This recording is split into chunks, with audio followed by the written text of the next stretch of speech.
സ്നേഹമുള്ളവരെ, പുതിയൊരു വീഡിയോയുമായിട്ട് ഞാൻ നിങ്ങളുടെ മുമ്പിലേക്ക് എത്തുമ്പോൾ ഞാൻ കഴിഞ്ഞ ആഴ്ച പറഞ്ഞു കാരിസ് ഭവനിലെ എല്ലാ ശുശ്രൂഷകളും കഴിഞ്ഞ് ഇപ്പോൾ പുതിയൊരു ശുശ്രൂഷാ മേഖലയിലേക്ക് കടന്നിരിക്കുകയാണ്. SFS മൈനസ് സെമിനാരി ഏറ്റുമാനൂരിലാണ് ഞാൻ പുതിയതായിട്ട് ചാർജ് എടുത്തിരിക്കുക. SFS സെമിനാരിയെ സംബന്ധിച്ച് ഒത്തിരിയേറെ ഓർമ്മകൾ ഞാൻ നിങ്ങളുമായിട്ട് മുമ്പും പങ്കുവച്ചിട്ടുള്ള എൻ്റെ ആക്സിഡൻറ്റ് സ്റ്റോറിയൊക്കെ നിങ്ങൾ ഓർത്തിരിക്കുന്നുണ്ടാവും. ഒരുപക്ഷെ ആ ഒരു സ്കൂട്ടർ അപകടമൊക്കെ നടക്കുന്നത് ഇവിടെ ഞാൻ റീജൻ്റായിട്ട് സേവനം ചെയ്യുമ്പോഴാണ്. പക്ഷേ അതിനേക്കാൾ ഉപരിയായി ഈ ഒരു സെമിനാറിലേക്ക് കടന്നു വരുമ്പോൾ എൻ്റെ മനസ്സിലേക്ക് കടന്നു വന്ന ഒരു ചിന്ത, തീർച്ചയായും ഞാനിവിടെ ചേരുമ്പോൾ ഞങ്ങൾ വലിയൊരു നമ്പറുണ്ടായിരുന്നു. ഞങ്ങൾ 3 ബാച്ചും കൂടി ഏകദേശം 110 പേരോളം ഉള്ള ഒരു സമയത്താണ് ഞാൻ ഈ സെമിനാറിൽ പഠിച്ചുകൊണ്ടിരുന്നത്. എന്നാൽ ഇവിടെ ഞാൻ ചാർജ് എടുത്തു. കഴിഞ്ഞ വർഷക്കാലത്തെ ചരിത്രത്തിലേക്ക് നോക്കുമ്പോൾ വെറും 15 പേരായി ചുരുങ്ങി എന്ന് കേൾക്കുന്നു. 3 ബാച്ചിലെ സ്റ്റുഡൻസാണ് വെറും 15 പേരായിട്ട് ചുരുങ്ങിയിരിക്കും.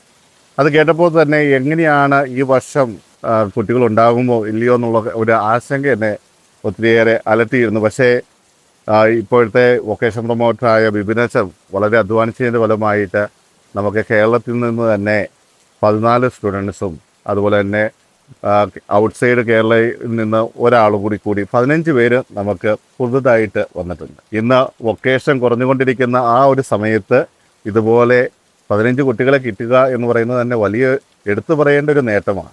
പ്രിയമുള്ളവരെ, ലൂക്കായുടെ സുവിശേഷം 10-ാം അധ്യായത്തിൽ 2-ാം തിരുവചനത്തിൽ നമ്മൾ കാണുന്നുണ്ട്, കൊയ്ത്തധികം പക്ഷേ വേലക്കാർ ചുരുക്കം. അതുപോലെ തന്നെ മത്തായിയുടെ സുവിശേഷം 9-ഉം 37-38 പറയുന്നത് ഇത് തന്നെയാണ്. വിളവ് അധികമുണ്ട്, പക്ഷേ വിളവ് എടുക്കുവാനുള്ള വേലക്കാർ വളരെ ചുരുക്കമാണ്. അതുകൊണ്ട് വിളവിൻ്റെ നാഥനോട് വേലക്കാർക്ക് വേണ്ടി പ്രാർത്ഥിക്കുവാൻ കർത്താവ് ആഹ്വാനം ചെയ്യുന്നുണ്ട്. അതുപോലെ ഒരു ആഹ്വാനമാകട്ടെ ഒരുപക്ഷെ ഈ ഒരു ആദ്യത്തെ വീഡിയോ എനിക്ക് നിങ്ങളോടും പറയാനുള്ളത്.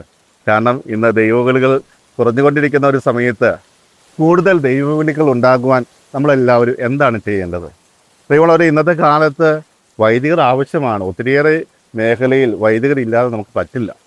ഒരു ആൾക്ക് സങ്കടം പറയണമെങ്കിൽ തീർച്ചയായും അവന് വിശ്വാസത്തോടെ സമീപിക്കാൻ പറ്റുന്ന ഒരു വൈദ്യൻ്റെ അടുത്തായിരിക്കും. ആ വൈദ്യൻ്റെ അടുത്ത് പോയി ഒരു സ്പിരിച്വൽ ഗൈഡൻസിനൊക്കെ പോകുമ്പോൾ അദ്ദേഹം കണ്ടെത്തുന്ന ഒരു ആശ്വാസമുണ്ട്. ഒരുപക്ഷെ മറ്റുള്ളവർക്ക് പകർന്നു നൽകാൻ പറ്റുന്ന ഒന്നായിരിക്കണമെന്നില്ല. അതുകൊണ്ട് ഈ ഇന്നത്തെ കാലത്തിന് വൈദികർ ആവശ്യമാണ്.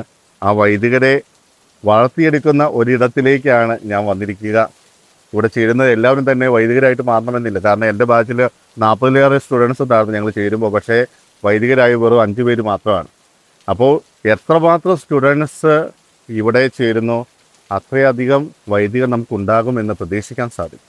അതുകൊണ്ട് നമ്മുടെ എല്ലാവരുടെയും ഉത്തരവാദിത്തമാണ്. എൻ്റെ മാത്രമല്ല, ഇവിടെ കൂടിയിരിക്കുന്ന മറ്റ് സ്റ്റാഫിൻ്റെ അല്ല, മറിച്ച് നമ്മുടെ ഓരോരുത്തരുടെയും ഉത്തരവാദിത്തമാണ് നമ്മുടെ കുടുംബത്തിൽ നിന്ന് അല്ലെങ്കിൽ നമ്മളായിരിക്കുന്ന സമൂഹത്തിൽ നിന്ന് ഒത്തിരിയേറെ വൈദികർ ഉണ്ടാവുകയാണ്. പ്രിയമുള്ളവരെ, ഇന്ന് 1-2 കുഞ്ഞുങ്ങൾ ചുരുങ്ങിക്കൊണ്ടിരിക്കുന്ന ഒരു സമയമാണ് അല്ലേ? ഇന്ന് ഇന്ത്യയിൽ നോക്കുമ്പോൾ മറ്റു സമുദായമൊക്കെ ഒത്തിരിയേറെ വളർന്നുകൊണ്ടിരിക്കുന്ന ഒരു സമയം കൂടിയാണ്. പക്ഷേ ക്രിസ്ത്യാനികളുടെ എണ്ണം വീണ്ടും കുറഞ്ഞു വരുന്നു, അല്ലെങ്കിൽ അധികം വളർച്ചയൊന്നും കാണിക്കുന്നില്ല ഗ്രാഫിൽ. ആ ഒരു അവസ്ഥയിലേക്ക് നമ്മൾ മാറുകയാണ്.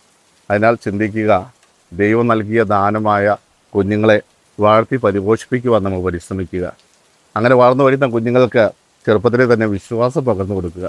ഓരോ വിശ്വാസം നമ്മൾ കുട്ടികളിൽ വെച്ച് കൊടുക്കുമ്പോഴും അവരെ പറഞ്ഞു പഠിപ്പിക്കുക. നമ്മുടെ വിശ്വാസം വളരണമെങ്കിൽ നല്ല വൈദികരുണ്ടായിരിക്കണം, നല്ല സന്യസ്തരുണ്ടായിരിക്കണം. എങ്കിൽ മാത്രമാണ് നമ്മളായിരിക്കുന്ന സമൂഹത്തിൽ കൂടുതൽ വിശ്വാസം നമുക്ക് പകർന്നു കൊടുക്കുവാൻ സാധിക്കുക. അങ്ങനെ പ്രിയമുള്ളവരെ, അങ്ങനെയുള്ളൊരു സ്ഥലത്തേക്ക് എനിക്ക് അപ്പോയിൻമെൻറ്റ് കിട്ടുമ്പോൾ പുതിയൊരു ശുശ്രൂഷ മേഖലയാണ് തുറന്നു കിട്ടിയിരിക്കുന്നത്.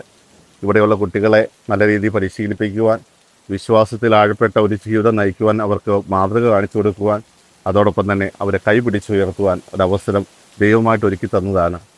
ആ ശുശ്രൂഷ വളരെ നല്ല രീതിയിൽ ചെയ്യുവാൻ നിങ്ങളുടെ ഓരോരുത്തരെയും പ്രാർത്ഥന ഞാൻ ആഗ്രഹിക്കുകയാണ്, അപേക്ഷിക്കുകയാണ്. ഒത്തിരിയേറെ ആളുകൾ എനിക്ക് മെസ്സേജ് അയച്ചു. ഒത്തിരിയേറെ ആളുകൾ കഴിഞ്ഞ വീഡിയോയ്ക്ക് കമൻ്റ് ഇട്ടത് ഞാൻ വായിക്കുകയുണ്ടായി. പലരും എനിക്ക് വേണ്ടി പ്രാർത്ഥിക്കുന്നു എന്നറിഞ്ഞതിൽ ഒത്തിരിയേറെ സന്തോഷമുണ്ട്. കാരിസ് ഭവനുമായിട്ടുള്ള ഒരു ബന്ധമാണ്, അതുവഴിയാണ് നിങ്ങളുമായിട്ട് ഞാൻ കൂടുതലായിട്ട് എടുത്തത്. ഇനിയും ആ ഒരു ബന്ധം ഞാൻ തുടരുന്നതാണ്. പക്ഷേ ഈ ഒരു ചാനലിലൂടെയാണെന്ന് മാത്രം. ഇടയ്ക്കൊക്കെ തീർച്ചയായും കാരിസ് ഭവനിൽ വന്ന് കുർബാന അർപ്പിക്കും. അച്ഛൻ്റെ കുർബാന സ്ഥിരം കാണുന്ന ഒത്തിരിയേറെ ആളുകളുണ്ടായിരുന്നു എന്നറിഞ്ഞതിൽ സന്തോഷമുണ്ട്. ഇനിയും പ്രാർത്ഥിക്കുക. എന്നും കുർബാനയിൽ കൃത്യം പ്രാർത്ഥിച്ചുകൊണ്ടിരുന്നവർ ഒത്തിരിയേറെ ആളുകൾ കമൻറ്റ് ചെയ്തു. പ്രിയമുള്ളവരെ, എല്ലാവർക്കും ഒത്തിരിയേറെ നന്ദി പറയുന്നു. പുതിയൊരു വീഡിയോ വരുമ്പോൾ നമുക്കിനിയും ഒത്തിരിയേറെ സമയം ചെലവഴിക്കാൻ പരിശ്രമിക്കാം. ദൈവം എല്ലാവരെയും അനുഗ്രഹിക്കട്ടെ. അപ്പോൾ ക്ഷമയോടെ കാത്തിരിക്കും.